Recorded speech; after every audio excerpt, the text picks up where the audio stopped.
بسم الله الرحمن الرحيم الحمد لله رب العالمين والصلاة والسلام على سيدنا محمد وعلى آله وصحبه أجمعين.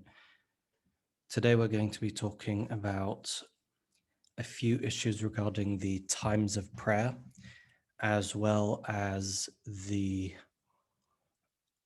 issues of what to do when making up a missed prayer, and issues regarding times where certain types of prayer are forbidden. So we begin, inshallah, with a look at some issues from last time. Last time we talked about the prayer times. We said that true dawn comes, Fajr prayer begins from true dawn, Fajr al-Sadiq, and ends at sunrise. And the true dawn is marked when the sun is 18 degrees below the horizon, and this is known as astronomical twilight. And it's easy to see in areas with no light pollution. Whereas if you're living in a city or a populated area, then it's very, very difficult to actually see it with the naked eye. And so accurate calculations use the 18 degrees as a marker for true dawn. You can if you look up astronomical twilight, you see what that would look like. I don't want to show any pictures here for fear of copyright infringement, but it's easy to find.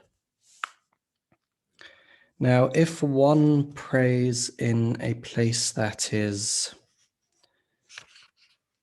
does not have a specific prayer time, so let's say that you live in a northern country in Scandinavia, and you live in a place where there's at certain times of the year you don't have a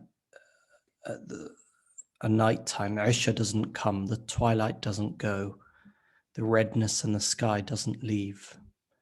And so in that case, or for example, you live areas where there's no sunlight,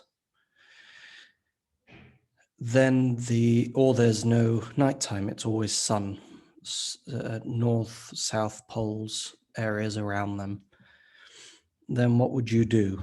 And the answer here is that one should pray at the same time as the closest city that has actual times. And so if one does that, then that suffices. But one has to pray. So you can't say, it's never a sunset here, so I don't have to pray Maghrib and Isha. That's not acceptable. You must pray, and you must choose the closest city that has proper prayer times, and then just go by those times. The same thing, of course, would go for fasting. If one was fasting in areas where there was no sunset, for example, one chooses the closest place to them. And so each degree of longitude that the closest city lies to the east of one's location, the prayer times of that city will arrive earlier. Okay, so basically every degree of longitude, the prayer times change by 4 minutes. Something to keep in mind.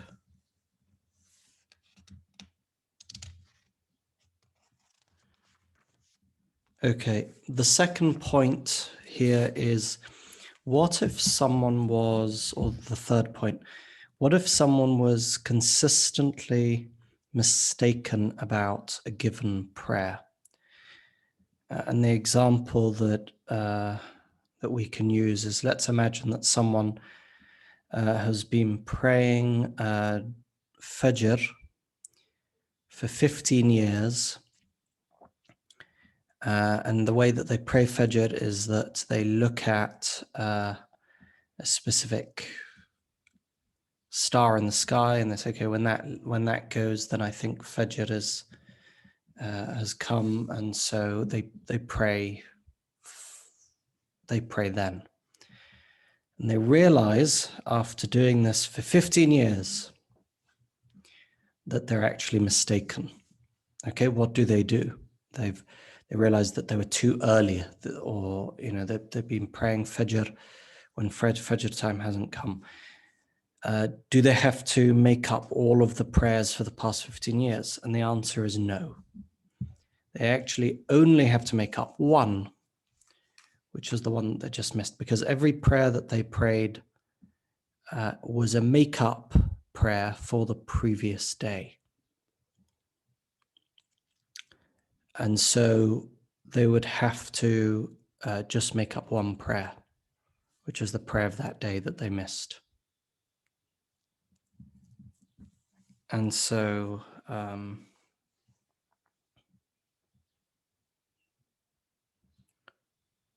there we go. Now, if one makes one's mistake was praying before the time, after the time, each prayer is already the makeup of that day. If they pray before the time, then each prayer is the makeup of the previous day, if that makes sense.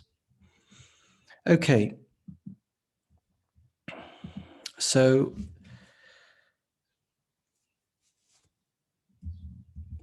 what about making up missed prayers?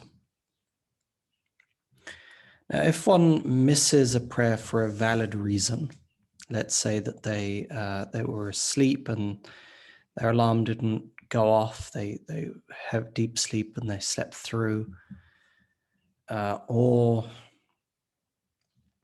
they've whatever the reason, it is recommended mustahab that they make it up immediately. If they miss it for no valid reason, okay, there's no excuse. They didn't forget, for example. It was just carelessness. There was no valid reason. It was just purposeful. La qaddar Allah, la samah Allah. Then it's wajib on them. It's required that they make it up immediately. Now, if enough time, let's say that Dhuhr prayer comes in at 12:30, and then enough time has passed to reasonably be able to perform that prayer during the time, a few minutes, okay, then if someone loses their ability to, or loses their ability to be able to perform the prayer, such as through losing the mind, the intellect, or a woman's menstrual period begins, then they have to make up that prayer. So once a person is sane again, they have to make up that prayer. If the woman, when the woman's period ends, then she needs to make up that prayer.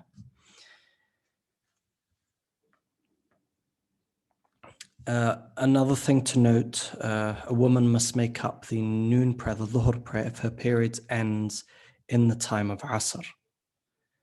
And similarly, if her period ends in the time, she must make up the sunset prayer if the period ends during the time of Isha.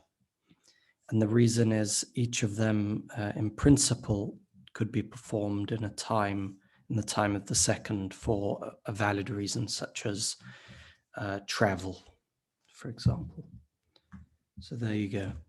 Now, the Sunnah prayers, or rather before then, when there are certain specific types of prayers that are forbidden to pray, haram, unlawful, they're not valid to pray during specific times.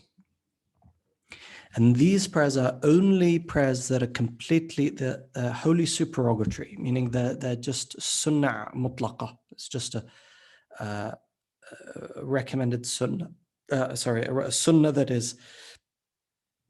does not have a reason, a specific reason for it that occurs after the prayer. What do I mean? An example of this would be praying two rak'ahs. Why are you praying them? Just because I want to pray two rak'ahs. Okay, that's a holy supererogatory prayer. It has no specific reason that's occurring after the prayer. This is the prayer that when we say is forbidden during this time, this is the prayer we're talking about. And a prayer that is performed for a reason that occurs after the prayer, for example, the prayer Salatul Haja or Salatul Istikhara, the prayer of Istikhara, where one wants to make a choice. And you do the Dua al-Istikhara after you pray the two rak'ahs. Okay, that's not valid. That's a reason that occurs after the prayer. Okay, if the reason occurs before the prayer, then it's fine. Then you can pray during these times that are forbidden. Like what? Like the two sunnahs of entering a mosque. Because the reason for entering a mosque preceded the prayer. Because you're praying because you have already entered the mosque. Tahiyyatul Masjid. Another would be another prayer that would be forbidden during the times that we'll mention is, for example, the prayer of ihram that you perform before you go into a state of ihram, because the state of ihram is a reason occurring after the prayer. So that would be a prayer that is forbidden. A prayer that is not forbidden during these times is a make-up prayer. You're making up for a prayer that you missed. Okay, that's not forbidden.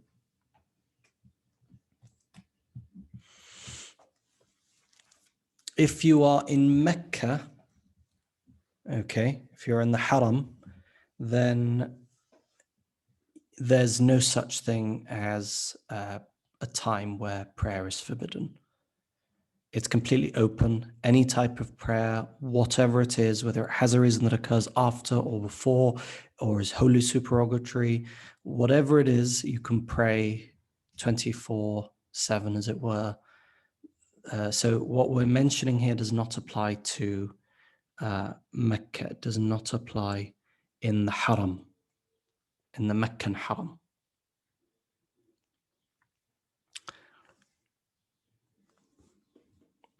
So these times are as follows: from the dawn prayer until the sun is well up. So from the time that one performs the prayer of dawn,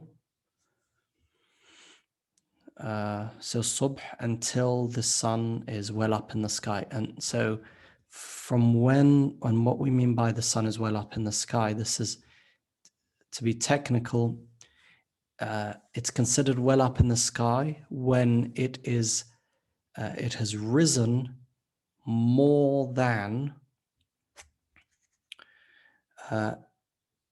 is equal to its diameter on the horizon. So meaning when a distance equal to the sun's diameter appears between the sun and the horizon. Okay, that's considered well up in the sky. Okay, so until that point, it's forbidden to pray from dawn prayer up until that point. The second is from the time the sun's zenith until it moves on. So when the sun reaches the highest point in the sky, it's a very short period of time, this one, very short, until it starts moving on. That short period of time, it's forbidden to pray. And then from the mid-afternoon prayers, that's Asr, until sunset. During Fridays, it's not offensive to pray when the sun is at its zenith on Fridays. But at any other time of the week, it is forbidden. So these are the times when prayer is forbidden. And again, only specific prayers, only prayers that are wholly supererogatory and prayers that are performed for a reason that occurs after the prayer. Other than that, one can pray things like make-up prayers. One can pray things like prayers that are sunnah, like the prayers of the wudu. After you do wudu, you pray 2 rak'ahs at sunnah, because the reason for that prayer occurred before the prayer itself. It's also if you intend to combine within the prayer another sunnah prayer that has prior or a concurrent reason, then it's possible. So during the prayer times when it's forbidden to pray, let's say that you want to pray istikhara, but it's from mid-afternoon. The time is after mid-afternoon prayer and before sunset. Ordinarily, if you were to perform that prayer by itself, that would not be valid. It would not be permissible. However, if you intend to combine the prayer with another sunnah prayer that has a prior reason, so let's say you've just entered the mosque and you intend to pray a tahiyyatul masjid, the greeting mosque, the 2 rak'ahs for greeting the mosque, then you can also intend as well at the same time to pray the istikhara prayer, for example, or the ihram prayer, for example. Then that would be valid.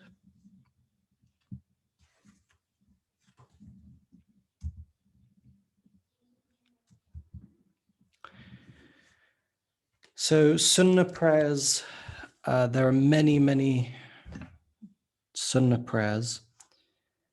It is recommended that one perform in a group the 2 Eid prayers, Eid al-Fitr and Eid al-Adha, and the sun or the moon eclipse prayer.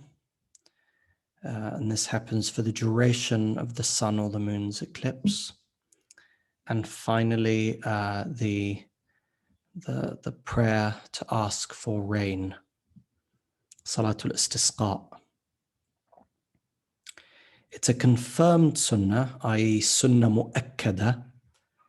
And these are sunnahs, these are prayers that the Prophet ﷺ didn't stop praying whether he was traveling or at home. Okay, even when he was traveling, he'd still pray them. And these are as follows: the 2 rak'ahs before Fajr. The Prophet says that the 2 rak'ahs before Fajr are greatest. خير من الدنيا وما فيها. Okay, they're greater than the earth and everything that is in it. The dunya and everything that is in it. And then the 2 before and afternoon. So 2 rak'ahs before Dhuhr and 2 rak'ahs after Dhuhr prayers. And then 2 after sunset, after Maghrib, and then 2 after Isha. Okay, and also the witr. And the witr is done after Isha prayers. It should be the last prayer that one prays in the night. And it is the bare minimum, at least 1 rak'ah, up to 11 rak'ahs. So 1, as long as it's odd. So 1, 3, 5, 7, 9, 11 is maximum. Aqallul kamal, as they say, the least of the kamal is 3 rak'ahs, but one rak'ah suffices.